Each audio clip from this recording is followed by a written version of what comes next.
Episode 1 of Star Trek Lower Decks has given us a taste of what to expect on the upcoming Season 1 of the brand new series. But what is in store for us? Well, luckily CBS has released a trailer, so let's dive in and check out what's in store. Don't you give me that sarcastic Vulcan salute! Hi everyone, my name is Captain Jack and welcome to Trek Central. The first animated Trek series since 1973 has hit our screens, and we've gotten a what to expect this season trailer.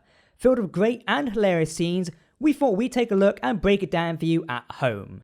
There's still little news on when international fans might expect to see this great new series, but as soon as we hear any news, we will let you know. Be sure to follow us on social media on Twitter, Instagram, or Facebook, and make sure to hit that subscribe button to stay up to date with all the Trek news that might come out. Don't forget, this video may potentially contain spoilers for the upcoming Season 1 of Star Trek Lower Decks. You have been warned. Diving straight into our breakdown, Ensign Boimler is going to be piloting a Klingon general, General Corinne, who sports an awesome looking eye patch to Tlango 4. This might be the planet we've seen in previous pictures, showing Little Kronos. Perhaps they're bringing him to a Klingon district of a planet. From a preview, I think this is a little clear. Anyway, what is fascinating is that General Corinne could be the Klingon who gave Mariner her bat'leth from the first episode, you know, where she kinda cut into Boimler's leg, as Mariner did say she got it from a Klingon with an eye patch. Commander Ransom is next seen bringing a gift to a planet and then instantly gets attacked by the planet's inhabitants who call them Starfleet scum. Unfortunately, a Bolian officer gets impaled by a spear, a quite common way to go in Star Trek it weirdly seems. If only he was wearing a red shirt, it would have made even more sense. Oh well. A giant spacefaring alien jellyfish appears in space, which might link to the premiere of the Next Generation episode Encounter at Farpoint, with the aliens in an episode, as it looks remarkably similar and will be a great way to continue the plot point from the Next Generation, as that was meant to be continued at some point. Now, in true Lieutenant Shaxs fashion, he asked the captain if he could please shoot their warp core, with the captain instead ordering evasive maneuvers. Shaxs cannot seem to catch a break, he really just wants to blow stuff up, linking back to that first episode well. Oddly enough, this does remind me of that YouTube compilation of Mr. Worf being constantly denied by Captain Picard. Maybe Lieutenant Shaxs is experiencing the same thing. We then dive in and get some Mariner action as she beats up the spear-wielding aliens. It'll be interesting to see how Mariner develops as a character over the course of the first season. We so far know her struggle against the chains of command, but still doing the right thing, whether it's legal or not. Considering in the first episode we learned that she is the captain's daughter, I do wonder how that will go down with the rest of the crew, and even if they know. For example, I really want to know if Commander Ransom is aware of that fact. This would also show us how close he and Captain Freeman actually are. I wonder if they have a Riker and Picard style bromance going on. Just a thought. Captain Freeman can then be seen looking at an LCARS interface titled Lunar Demolition, with a display of a moon colliding with its planet. I believe this is probably to be the final episode of the series, as we saw a lot of this episode in one of the previous trailers, with its solution seemingly to be enacting a lunar-wide force field around the moon, similar to the technology we saw on Vashti in Star Trek Picard.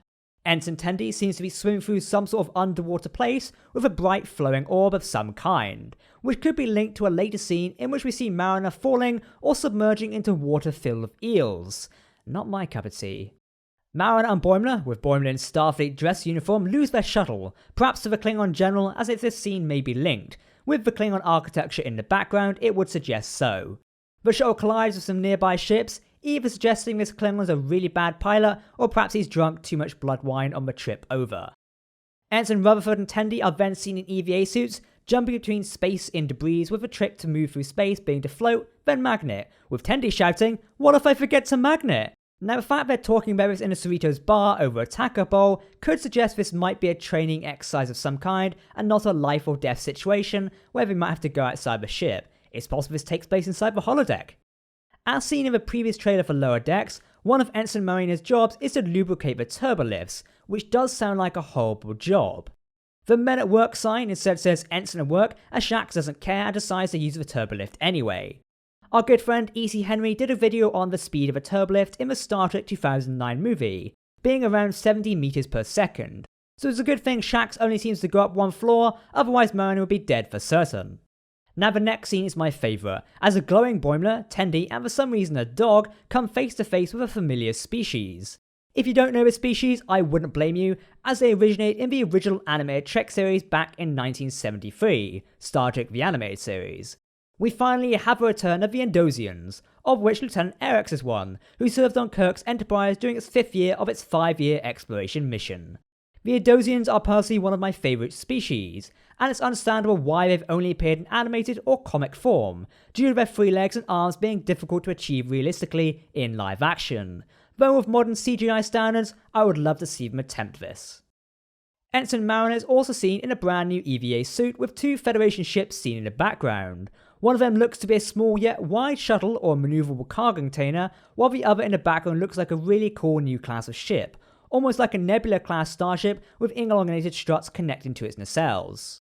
So far, Star Trek Lower Decks has teased us with new Starfleet ship classes hidden in the background, so expect we might see some more in the front and centre as the series progresses on. We'll just have to wait and see for now. Our scrappy underdogs are then seen in what seems to be a trial, very Klingon looking but looks to be from another warrior species. They are given a horn in which they can only speak the truth into, with Ensign Rutherford instantly saying he's happy to be here. Gotta love Rutherford's happy personality, which I hope we see more of as the series goes on. We get another look at Douglas Station, perhaps the Cerritos returns here often between missions, with some of the Starfleet ships seen in the background. It's possible that Douglas Station is the home for the USS Cerritos, or it's another space dock entirely. They should really paint some numbers on the outside or something. Ensigns Mariner and Boimler are then seen running through a different district on probably the same planet they dropped the Klingon general on, as Boimler is still in his dress uniform, aka linking both scenes together. Perhaps after losing their shuttle, they go for a run through the city after it.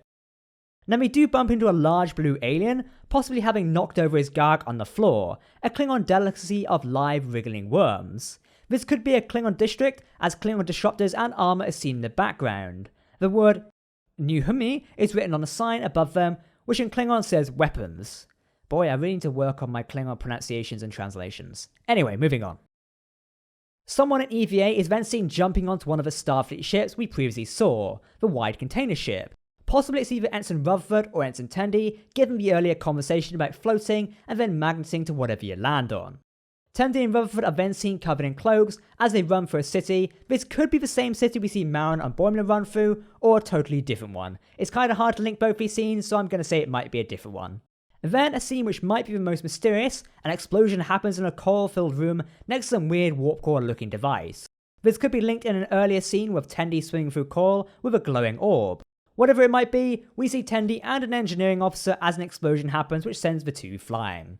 Of course, we see numerous Borg surrounding Rutherford as Rutherford analyses them possibly as part of a training scenario, as we have seen Rutherford fighting a group of Borg previously. This would make sense to link with the main official trailer for Star Trek Lower Decks, with Lieutenant Shax saying Rutherford is a natural born warrior. I'm going to say both these link together. The Cerritos then gets hit by a weird energy beam hitting its lower decks, which could happen in any episode really, knowing how active Lower Decks really is. The next scene has Mariner and Boimler working on the bridge at the front two consoles as insect-like aliens talk to them. Now what is even more interesting here is that Captain Freeman is holding a map of a Federation Romulan neutral zone. Of course, the neutral zone would still be around until the year of 2383, when it would be dissolved due to Admiral Picard's actions in relocating Romulans across the neutral zone in response to the Romulan supernova crisis. We covered this in our latest video, Where Does Star Trek Lower Decks Fit Into the Star Trek Timeline? Check it out if you want more details on how the timeline takes place. Captain Freeman asks Ensign Boimler for a suggestion, where he answers with doing Evasive Maneuver 88. Apparently not a real maneuver, but who actually knows considering the weird maneuvers we've seen over the years. But Dr. Tanana says what we're all thinking. Is he serious? Honestly, this line alone had me laughing. I just love the Doctor already and hope we get to spend a lot more time with her. It should be noted that Commander Ransom is also holding the map. Whether this be a big Starfleet pad or just a fancy map is kinda unknown at this point, but why would Starfleet have a physical map? It's kinda unknown right now. And before the trailer finishes, we have Mariner giving a sarcastic Vulcan salute to the captain of the ship as she exits the ready room. Captain Freeman's return line also got me, as it's hilarious and I can imagine many Starfleet characters wanting to say that before. And that is what we expect to see this season on Star Trek Lower Decks. Make sure to share with us your thoughts on what you think of the upcoming episodes of the Season 1. The series is looking exciting so far, and after the impressive Episode 1 with its quality and references, I am honestly really looking forward to what the rest of the season has in store for us. Series creator Mike McCann has shown us that he means business when it comes to telling authentic Star Trek stories. And honestly, I would best describe Star Trek Lower Decks as a love letter to Star Trek The Next Generation. Keep an eye out for more content coming this way very soon. If you want to keep up to date with all things Star Trek, be sure to hit that subscribe button to never miss a video. You can also visit our website for brand new articles, as well as join our community Discord server to chat with like-minded Trekkies about the series and movies that you love. For now, I've been Captain Jack, thanks for watching and we'll see you very soon. Live long and prosper, my friends.